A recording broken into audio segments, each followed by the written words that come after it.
नमस्कार, भारत एक्सप्रेस में आपका स्वागत है। मैं हूं आंचल मित्तल।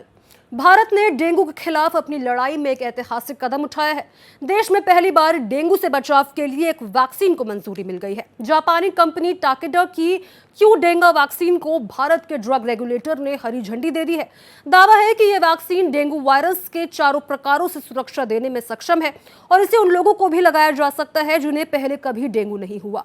लेकिन यह वैक्सीन कितनी असरदार है, किन लोगों को लगाई जा सकती है और किन्हें नहीं, इसकी 2 डोज क्यों जरूरी है, क्या इससे डेंगू के मामलों और अस्पताल में भर्ती होने का खतरा वास्तव में कम होगा, और सबसे बड़ा सवाल, भारत जैसे डेंगू प्रभावित देश के लिए यह मंजूरी कितनी बड़ी राहत साबित हो सकती है। क्या डेंगू के खिलाफ लड़ाई में अब सचमुच एक नया अध्याय शुरू हो चुका है? इसी पर देखिए यह खास पेशकश, डेंगू का अंत।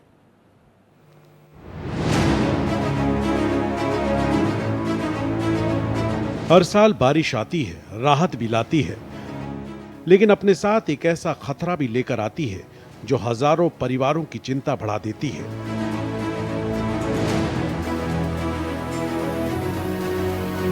यह खतरा है डेंगू का। हर मानसून के साथ अस्पतालों में बढ़ती भीड़, प्लेटलेट्स का डर और जानलेवा संक्रमण की खबरें अब शायद बीते दिनों की बात बन सकती है। जी हां, भारत ने डेंगू के खिलाफ अपनी सबसे बड़ी लड़ाई में एक ऐतिहासिक कदम उठा लिया है। क्योंकि भारत में डेंगू के खिलाफ लड़ाई में एक बड़ी कामयाबी हासिल हुई है। अब देश में डेंगू का इलाज वैक्सीन से संभव होगा। में आई है एक वैक्सीन क्यूडेंगा के नाम से, जो डेंगू को खत्म करने की बात चल रही है कि डेंगू से लोगों को नहीं होगा। आज का विषय हमारा ये है, इस पर बात करने का। तो मैं एक चीज़ आपको बताना चाहता हूँ कि अभी ये वैक्सीन आई है, ट्रायल्स कितने हुए हैं, उसकी रिपोर्ट्स क्या हैं, वो मुकम्मल तौर पर हमारे पास नहीं है। हालांकि भारत सरकार ने इस वैक्सीन को मंजूरी दे दी है और ये कहना है कि छोटे बच्चे से लेके बड़े तक को इसमें फ़ायदा हो सकता है। इसको डेंगू हो चुका है या नहीं हुआ है, डेंगू नहीं होगा। जापानी दवा निर्माता कंपनी टाकेडा फार्मास्यूटिकल की डेंगू वैक्सीन क्यूडेंगा को central drugs standard control organisation और drug controller general of India ने मंजूरी दे दी है। इसके साथ ही ये भारत में स्वीकृत होने वाली पहली डेंगू वैक्सीन बन गई है। कंपनी की भारतीय यूनिट ने इस फैसले की जानकारी दी है। क्यूडेंगा वैक्सीन को टेक 003 के नाम से भी जाना जाता है। इसकी खास बात यह है कि डेंगू वायरस के चारों वेरिएंट डेनवी-1, डेनवी-2, डेनवी-3 और डेनवी-4 से सुरक्षा देने के लिए डिजाइन किया गया है। इसलिए इसे टेट्रा वैलेंट वैक्सीन कहते हैं। वैज्ञानिकों के सामने सबसे बड़ी चुनौती ऐसी वैक्सीन बनाना था जो डेंगू के चारों सीरोटाइप यानी वायरस से लोगों को इम्यून कर। देशों में भी हुए जहां डेंगू आम है और ऐसे देशों में भी जहां डेंगू कम फैलता है। सबसे बड़ा ट्रायल फेज 3 टाइट्स था। ये 8 देशों के 20,000 से ज्यादा लोगों पर किया गया ताकि लंबे समय तक वैक्सीन की सुरक्षा और असर का पता चल सके। डेंगू वैक्सीन किन लोगों को लगवानी चाहिए और किसे नहीं? डेंगू वैक्सीन अभी कुछ ही दिन पहले जुलाई महीने में हमारे इंडिया के DCGI का अप्रूवल मिल चुका है। तो अभी ये खुशखबरी है कि अभी आगे जो हम हर साल डेंगू से परेशान रहते थे, अब हम शायद उससे कुछ निर्यात पा सकेंगे।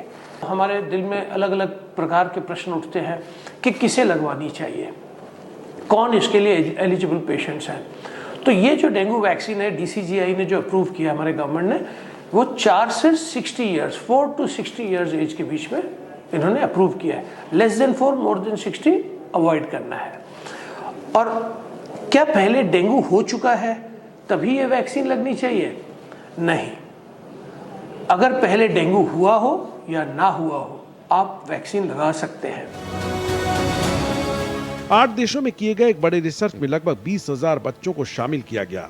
रिसर्च में पाया गया कि दूसरे डोज के बाद डेंगू के बुखार के मामलों में करीब 80% कमी आई। वहीं डेंगू के कारण अस्पताल में भर्ती होने का खतरा 90% तक कम हो गया।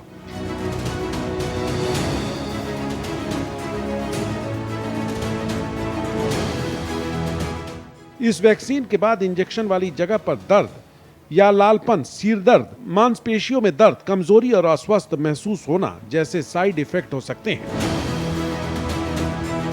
कुछ लोगों को बुखार भी आ सकता है।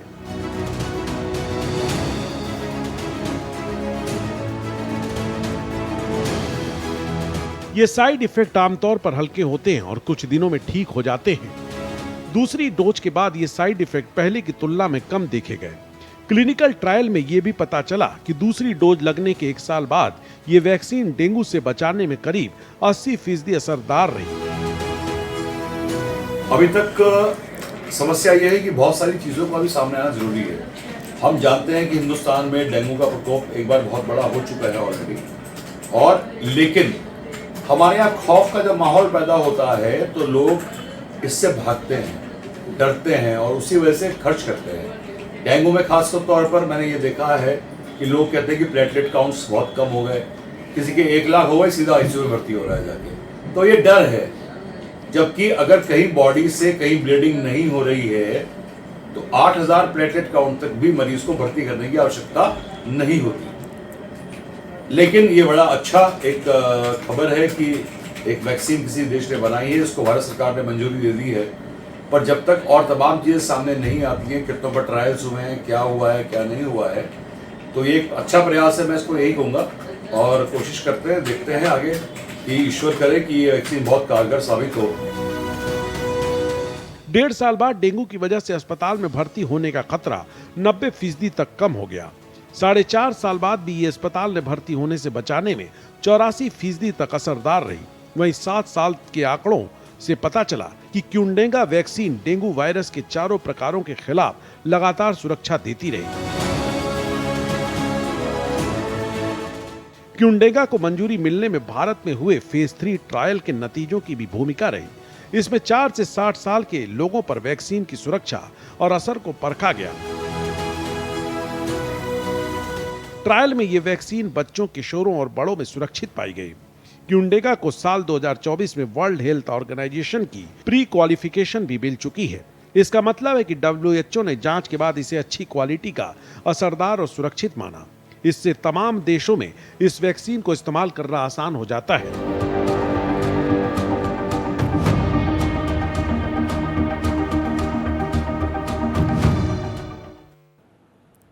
डेंगू के खिलाफ इस वैक्सीन को मिली मंजूरी सिर्फ एक वैज्ञानिक उपलब्धि नहीं, बल्कि भारत के लिए रणनीतिक तौर पर भी बड़ी खबर मानी जा रही है। इसकी वजह यह है कि अब इस वैक्सीन का प्रोडक्शन भारत में ही किया जाएगा, जिससे सप्लाई मजबूत होने की उम्मीदें हैं और भविष्य में इसकी उपलब्धता भी बेहतर हो सकती है। तो वहीं दूसरी तरफ दुनिया के कई देशों में पहले से इस्तेमाल हो रही इस वैक्सीन को अब भारत में भी मंजूरी मिल चुकी है। ऐसे में आपके लिए ये जानना भी जरूरी है कि आखिर डेंगू का खतरा कितना बड़ा है, इसके लक्षण क्या है, वैक्सीन शरीर में काम कैसे करती है और किन लोगों को इसे लगवाना चाहिए और किन लोगों को इससे बचना चाहिए।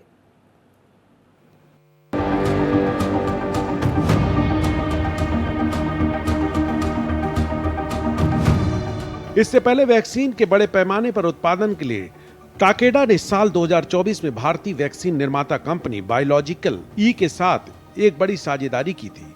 इस समझौते के तहत बायोलॉजिकल ई सालाना 5 करोड़ खुराक तैयार करने की क्षमता विकसित कर रही है। इससे टाकेडा ने इस दशक के अंत तक दुनिया भर में हर साल 10 करोड़ खुराक बनाने का लक्ष्य बनाया है।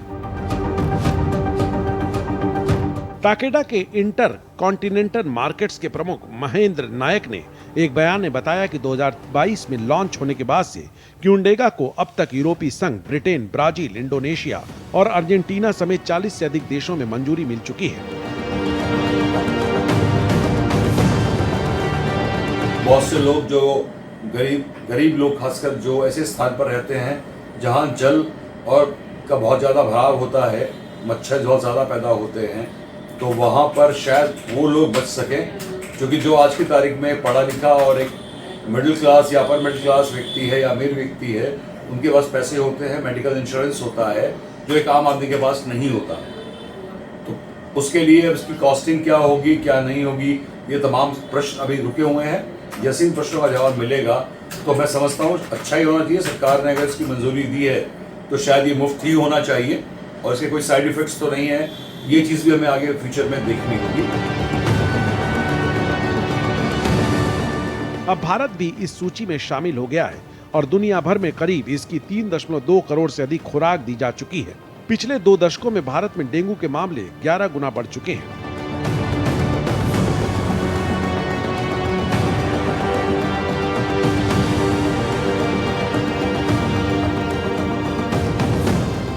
दुनिया भर में डेंगू के कुल मामलों का लगभग 1/3 हिस्सा अकेले भारत में दर्ज किया जाता है। ऐसे में यह मंजूरी बेहद अहम मानी जा रही है। वैक्सीन की कीमत को लेकर फिलहाल कोई घोषणा नहीं की गई है। Dengue is a viral illness caused by the bite of a mosquito. Usually presents with high-grade fever associated with body pains and muscle pains, and also pain behind the eyes, and along with it some nausea and vomiting. And mild cases of dengue can be easily managed at home with simple measures like paracetamol, lots of fluids, coconut water, fresh lime, and soups. Avoid self-medication, especially painkillers, because they may lower the platelet count. Keep monitoring the blood pressure and avoid empirical therapies like papite ka patte ka juice, goat's milk or giloy, and get an early blood test because that helps us differentiate the various types of fever. हालांकि टाकेडा हैदराबाद की company biological ई के साथ मिलकर भारत में ही इसका उत्पादन करेगी, इसलिए सप्लाई तेज और बिना किसी रुकावट के होगी। ऐसे में उम्मीद है कि ये लोगों की जेब पर ज्यादा भारी नहीं पड़ेगी। आमतौर पर डेंगू के लक्षण 4 से 10 दिन बाद दिखाई देते हैं और 7 दिन तक रह सकते हैं। इनमें तेज बुखार, तेज सिरदर्द, आंखों के पीछे दर्द, मांसपेशियों और जोड़ों में दर्द, मतली, उल्टी, शरीर पर चकत्ते और सूजी हुई ग्रंथियां शामिल हैं। दूसरी बार संक्रमण होने पर गंभीर डेंगू का खतरा बढ़ जाता है। ऐसे मामलों में तेज पेट दर्द, लगातार उल्टी, तेजी से सांस चलना, मसूड़ों या नाक से खून आना, उल्टी या मल में खून, अत्यधिक प्यास, ठंडी और पीली त्वचा और कमजोरी जैसे लक्षण दिखाई दे सकते हैं। कहने और सुनने में ये भले ही बड़ी ही साधारण बात लगे, लेकिन फ्लूइड ज़रूरत के हिसाब से देना और फिर जब ज़रूरत हो तो नहीं देना, जिसको अगर हम बोलें कि ये dynamic management of dengue fever है, इस पे ही डेंगू के फीवर के मरीजों को गंभीर होने या गंभीर नहीं होने का सारा जो फेट है वो डिसाइड होता है।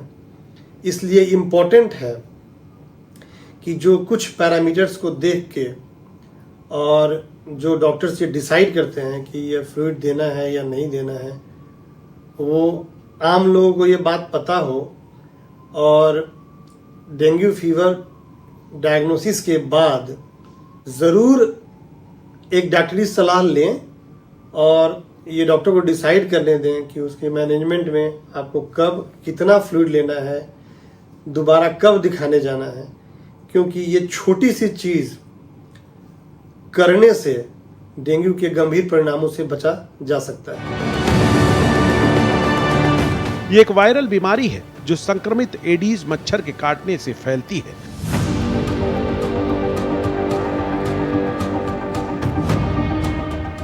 इसका खतरा गर्म मौसम वाले देशों में ज्यादा रहता है। अधिकांश लोगों में इसके लक्षण नहीं दिखाई देते या हल्के होते हैं, लेकिन कुछ मामलों में यह गंभीर रूप से जानलेवा भी हो सकती है। इसका कोई विशेष इलाज नहीं है, इसलिए समय पर पहचान और सही इलाज बहुत जरूरी होता है।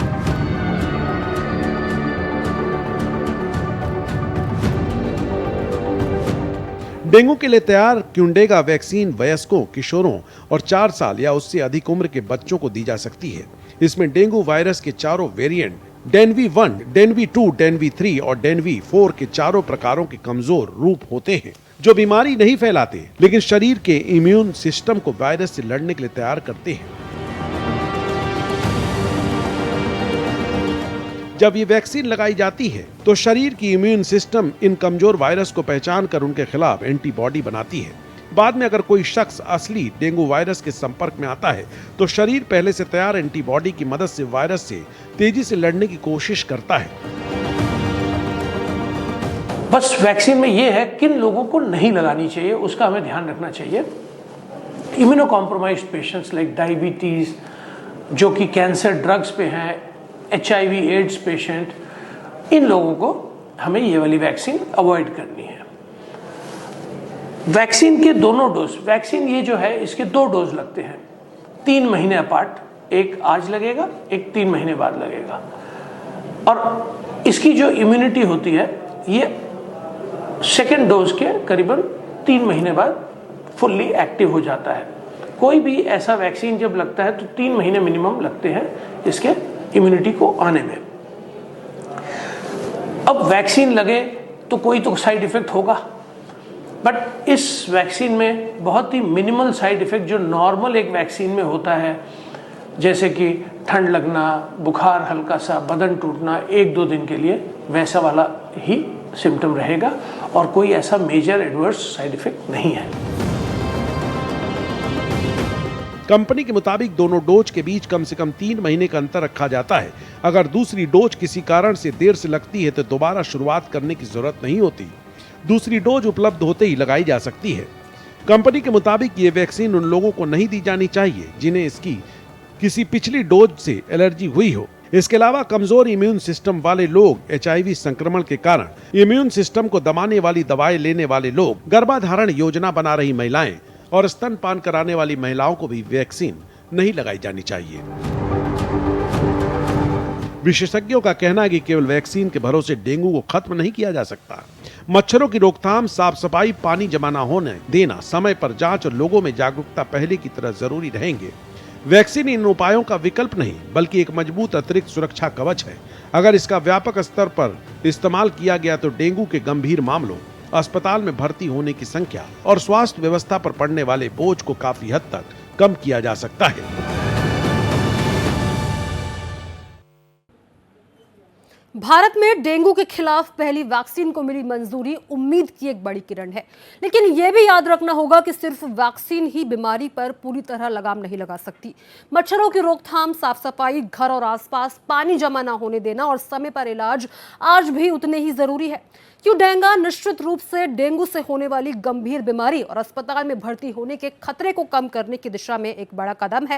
हालांकि इसका असर तभी व्यापक होगा जब वैक्सीन लोगों तक समय पर पहुंचे, इसकी कीमत सुलभ हो और सरकार की टीकाकरण रणनीति में इसका प्रभावी इस्तेमाल ही हो।